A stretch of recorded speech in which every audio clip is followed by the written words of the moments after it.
The most common word that sprung to mind when people thought of the Labour leader was boring. Voters are most likely to describe Sir Keir Starmer as boring, new polling shows.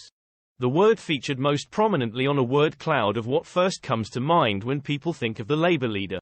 It is followed by Labour and then useless in the survey of 5,149 UK adults carried out from January 11 to 15 by Lord Ashcroft poll. Other terms are weak, smarmy, integrity, unknown and dishonest. Meanwhile, the word most commonly used for Prime Minister Rishi Sunak was rich. Other phrases included liar, out of touch, useless, good, safe, selfish, and smarmy. The polling also asked people how likely they were to vote for each party, with Labour on 44% and the Tories 27%. Reform UK was third with 10%, while the Lib Dems and the Greens were on 6% each.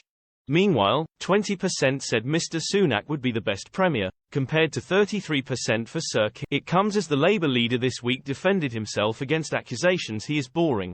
Sir Keir told ITV, "Well, if in the end that is the only bit of mud left to sling, then I'm pretty comfortable."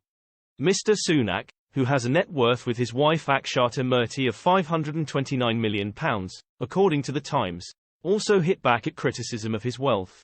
In an interview with GB News earlier this week, the PM said, "Fundamentally, people judge you by the content of your character and your actions, and that's how people will judge me. My family emigrated to this country without very much. My parents worked really hard to provide a better life for me and my brother and sister.